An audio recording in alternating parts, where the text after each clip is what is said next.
Hey everybody, welcome to my channel. I'm so excited. This is my very first video on this channel. So I hope you guys enjoy the information that I have to share with you. My name is Bianca Rain and I am the business evangelist, okay? And I'm coming here to give you everything about business and finance. So this very first topic is something that's really near and dear to my heart. You guys see the title of the video. It's exposing the employee mindset. So without further ado, we're gonna get right into it. I'm not even gonna waste you guys' time. So the first thing I really want to talk about when it comes to exposing the employee mentality, right, is what that actually means. So first of all, this is in no way, shape, or form saying that working at a job is bad, right, or that there's something wrong with being an employee, right? But being an employee, that is really a stepping stone to get you to the next level in your life. And so the employee mindset is just that. It's a mentality that people get set on, right? Hence the term mindset. And so um usually when people get into a mindset, right, it comes because there is a lack of belief and a lack of understanding or a lack of knowledge, right? And so I really want to like briefly just talk about the history.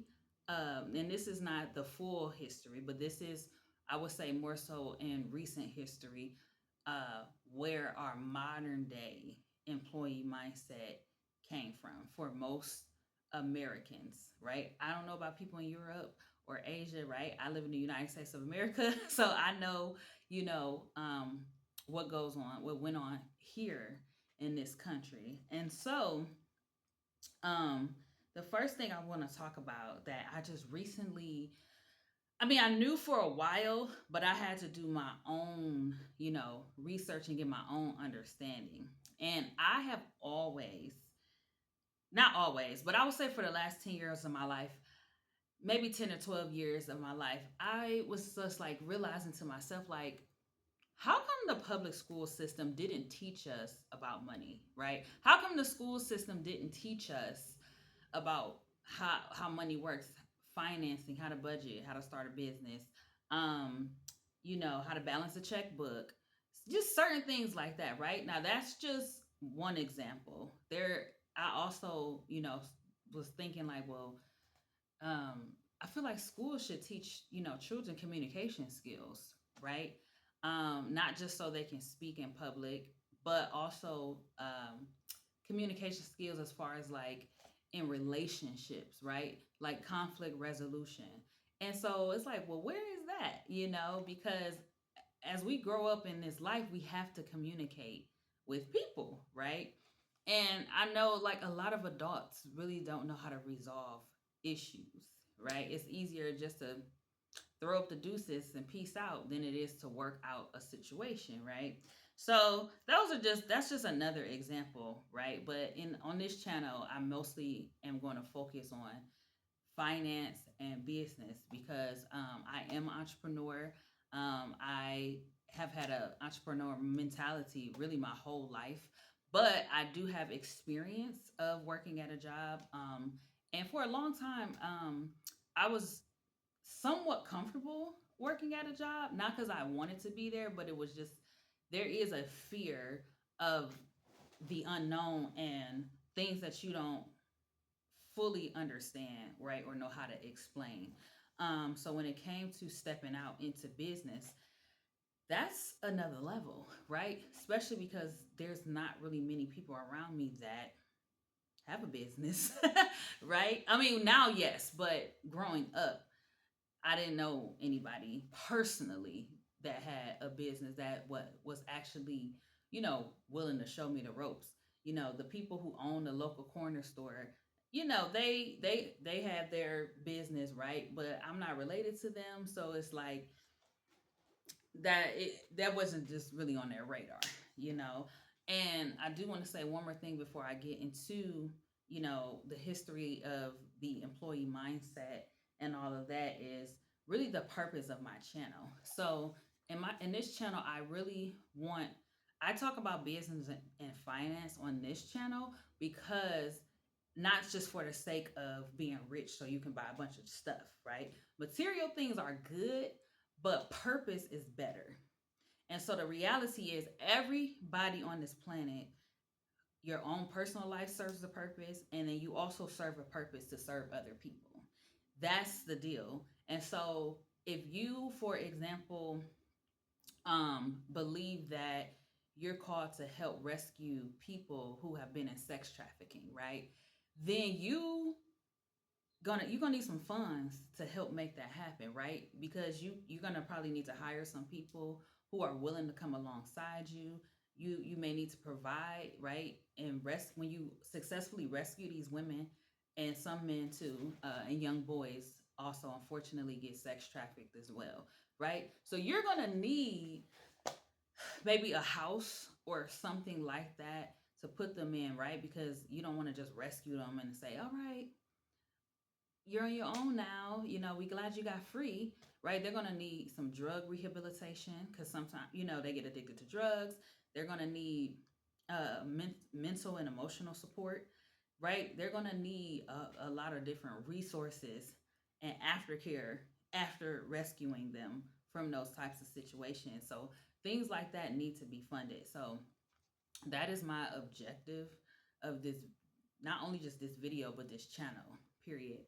And I should have said that a little sooner, but it's all good. So anyway, what I discovered was John D. Rockefeller. So I know some of you guys already know who he is, or at least you've heard of him.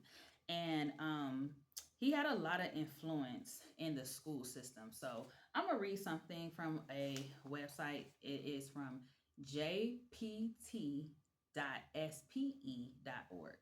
And this is his early life and his company that he started. So it says Rockefeller's career, he started off, well, I'm going to give a synopsis. So basically, John D. Rockefeller, he was born in the 1800s, died in the early 1900s. And he actually started off as an accountant, okay? And then he went on to start his own business. He actually had a business partner, and they had wholesale agricultural products that they sold. So grain, meat, other goods like that. And yep. And so let's see. Now he was born in New York, but he ended up moving to Cleveland, Ohio, which is where I'm actually from. And it's interesting because I'm actually from a city in Cleveland. It's a suburb of Cleveland technically, but it is pretty run down. But it's called East Cleveland, okay? That's not to be confused with the east side of Cleveland, okay? And so, because people get confused by that. But East Cleveland has an area called, it was called Millionaires Row. And it was called that because of Rockefeller. And he, you know, either he had a lot of properties on this one particular part of East Cleveland. But if you ever been in East Cleveland, Ohio, right? Or if you ever visit Cleveland, just drive through East Cleveland just cuz, and you will see how run down it is, but you actually can still see the residue and the remnants of what it used to be, especially on some of the side streets. A lot of the houses, even though most of them are abandoned, a lot of the houses are huge. You can tell that people who were like middle class, maybe even upper middle class, owned these homes back in the day. And so they're still there. And East Cleveland was once like a really, really beautiful place. So yeah, but anyway, John D. Rockefeller moved from New York to Cleveland and started his own business. And so he ended up actually getting into the refinery business. And he ended up owning 22 out of the 26 refineries that were in Cleveland. But this is how he got them. So it says within 10 years, he succeeded in buying 22 of 26 refineries in Cleveland, playing hardball during negotiations. If competitors failed to accept his first acquisition proposal, he threatened to run them into bankruptcy and acquire them at the consequent auction. All right. This ruthless strategy, combined with the growing energy demand of the U.S., led him to owning and managing the entire U.S. oil production and refining market. All right. So, um, that's basically just it's more, but I just wanted to give that little tidbit as to like he started off as an accountant, started on his own business, right? But then he became pretty ruthless, right? And how he ended up acquiring these other refineries. So um, he essentially played hardball and was able to monopolize the refineries, right? Now, I know some of you guys are thinking, like, okay, that's not good or convincing, right? And I know a lot of people don't, well, maybe some people who watch this channel get it, but for those who maybe watch this and you kind of are maybe on the fence about being an entrepreneur or you're just curious, right? Maybe the title or the thumbnail captured your attention. So just keep listening. But so here's the thing. The concept of owning a business is not to do it that way, right? That is not a good example of what it means to be an entrepreneur. However, uh, for whatever reason, he was ruthless, right? And so, there are ways you can make money legitimately, which is why I explained the purpose of this channel, right? Having doing it for a purpose. But people can do good things and still have bad intentions, right? So just keep listening. so how so John D. Rockefeller, he had a lot of influence in the schools in the early 1900s. And so I wrote he initially gave $1 million to the General Education Board, and then he also gave over 180 million to support higher education, medical schools, and improving farming practices in the South. Right. So all of that is great, but here's the thing with one of the things that John D. Rockefeller did when he gave money to the General Education Board, which the General Education Board doesn't exist anymore, but they were a board where they pretty much were affiliated with like colleges, universities, but also grade schools as well. But the focus was more so on higher education and, like I said, farming practices in the South and things like that. And so it's alleged that he gave a lot of money to those schools because he needed employees. He needed workers to essentially work for him, basically. And I've also have heard Henry Ford had the same concept or the same mindset, right? So we know who Henry Ford is. He, started the Ford company, the motor vehicle company, and a lot of the public schools were fashioned after, like factory work, right? So you have the school bill. That's how it was in the early 1900s. If you did work at Ford or at some sort of like factory, there was an assembly line, right? So you went to work, you did your work, the bell rang, you had lunch, you went back to work. And so they implemented that system, into the school system. So it's like same thing in schools. You go to class, bell ring, next class, bell ring, next class. Okay, you can eat lunch, recess, back to class, right? And so that's the thing. And so, like I said, some of you guys may know this, some of you guys, this may be news to you. And so Rockefeller essentially was alleged to do like the same thing. But the reason why I read this part about how he acquired his companies was because I was like, well, that makes sense then if he, you know, partnered with the General Education Board and gave them a whole bunch of money over the course of his life, right? Money talks. So the person who is giving the most money to an organization, well, they have a lot of say in how they want their funds to be utilized. And so I know that I also read on an article that Congress at the time was also very much involved in the starting of this General Education Board as well. So, and again, a lot of those funds came from Rockefeller to the General Education Board to the schools, mostly higher education, but also to the grade schools as well.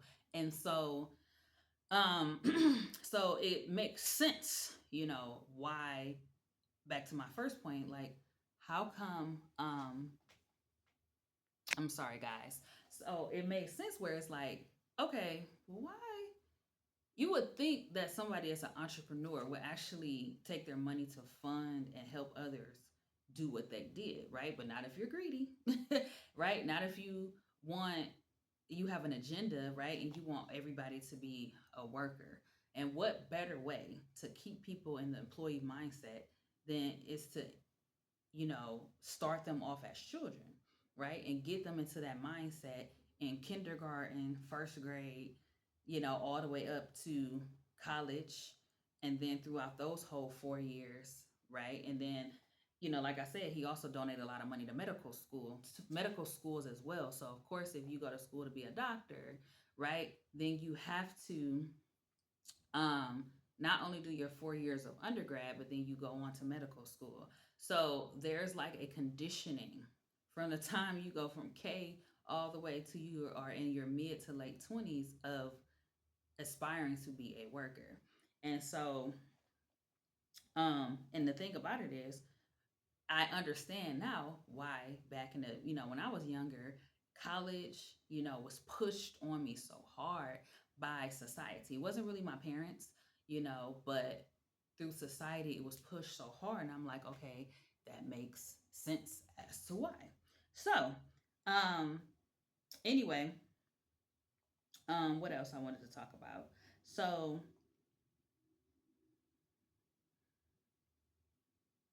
yeah, I mentioned that. So here's the thing too. So now going to another part of the employee mindset. So that's basically the history of where the mindset began. So the next thing is survival mode and scarcity, right? So when you get trapped in this like paycheck cycle, right? Then you become conditioned to say, to be comfortable, right, with a paycheck every 2 weeks because that every 2 weeks, right, you're going to get paid. And so when you transition, you step into being a business owner, right? You step into being an entrepreneur. Money is not necessarily flowing that easy all the time, especially not in the beginning. It's a sense of uncertainty, right? But I'm gonna tell y'all something that I learned, and that a lot of business owners have learned, and this is not new, but be encouraged, right? Because if you are doing the business that God has called you to do, trust and believe He's going to provide for it. He's going to provide for it, even if there are times where it's like, okay, I don't really necessarily know where money is coming from. But the thing about it is, even being an employee, you still go broke too. You know what I mean? And so the reality is, there is just not enough money, right? When you get a paycheck every 2 weeks, it's not enough. And so this is why most people who work a job have to go and get a second job, right? Or they have to go and get some other form of income coming in, right? And it's like, it's really mathematically not, how can I say it? Beneficial. That's the word I got. That's the word I'm gonna use. But mathematically, it's like exchanging 40 hours a week of my time just to get back a two, $3,000 a month return. I can't do that for 40 years, 50 years, whatever. I just cannot. Mathematically, it doesn't make sense, right? But in the beginning, right, you need everybody don't necessarily need a job in the beginning. Some people come out of high school entrepreneurs, but again, having a job is a good stepping stone to get to the next level, but you're really not supposed to stay there. And again, you really can't stay there if you really begin to understand like what your purpose is and that your purpose needs to be funded. You're gonna, if you choose to be obedient, you're gonna have to find a way to make your money multiply. But here's the crazy part about it. God designed the economy to do just that, right? Money is actually made to be invested, and then you get a multiplication return. So if you invest $1, let's just say in the stock market, for example, because there's a whole bunch of ways you can make money, right? And I'll, do more videos getting more into depth. This is just like an introductory video, but just to use the stock market for example, you can you can start off with $5, right? And over time, right, when you do wise investing, your $5 in, 6 to 9 months can literally turn into hundreds of dollars. Just $5, right? And so there's not a video on the stock market, but that's just an example, right? And so, but first of all, we got to get rid of the scarcity mentality. And God had to deliver me from the survival mode. And a lot of the survival mode that I had there was because I really didn't trust God. I really didn't. And it came from trauma too, right? And so trauma a lot of times is connected to how we, view money and everything like that. So not only are we not taught properly about how money actually works, we have some unhealed wounds, right? People really underestimate healing and trauma. And they don't know, like, I don't, like, a lot of people understand this, but a lot of people still don't comprehend that healing is connected to how you see money and your relationships and so many other things as well. And shameless plug, but if you are interested in those conversations about relationships and healing, I actually do have another YouTube channel. It is at Heal with B Rain on YouTube. So subscribe and check that channel out. But anyway, so um, I want to read this really quick, and I am going to do another video. So give me a second, guys. I want to read this scripture. And this is on how money is designed and how it works, and pretty much how money is connected to value. And it is Genesis 1 and 9.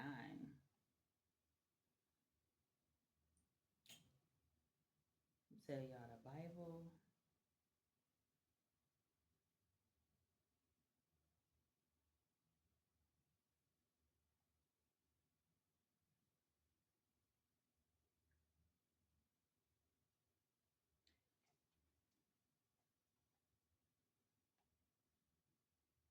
Yes, yes. All right, so Genesis 1 and 9 says, and God said, let the water under the sky be gathered into one place, and let dry ground appear. And so it was so. God called the dry land land. I'm sorry, God called the dry ground land, and the gathered waters he called seas. And God saw that it was good. Verse 11 then says, let the land produce vegetation, seed bearing plants and trees on the land that bear fruit with seed in it, according to their various kinds. And it was so. The land produced vegetation, plants bearing seed according to their kinds, and trees bearing fruit with seed in it according to their kind. And God saw it was good, and there was evening, and there was morning the third day.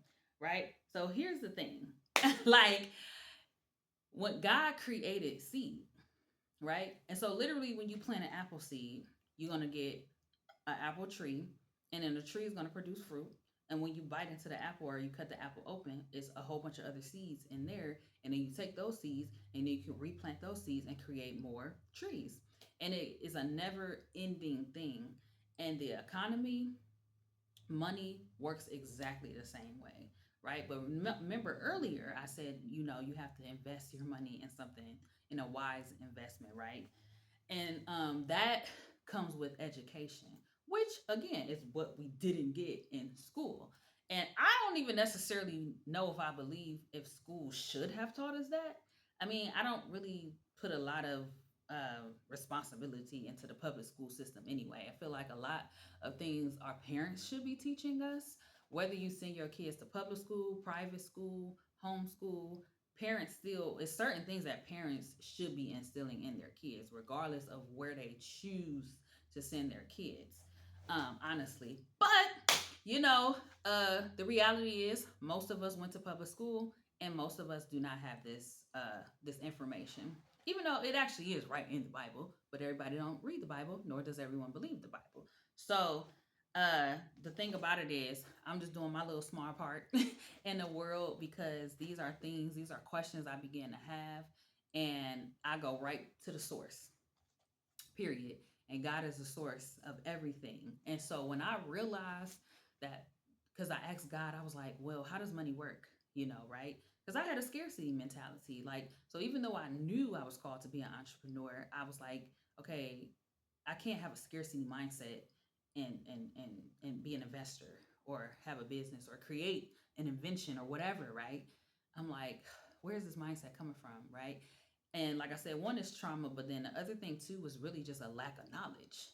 Like, I just really didn't understand really how money worked. And when I realized money was made to just continue on and on and on and on, right? Because I was like, well, there's only but so much money in the world, right, God? Like, I ask God these real questions, and He always gives me the answers, because I'm really open to knowing what the answers are. And so when I got understanding, I'm like, oh, okay, that clicks, that makes sense for me. And so, yeah, so that's pretty much all I want to share with this video. I will be back with a part 2. So you guys enjoy, stay tuned, and I'll catch you in another video. Bye.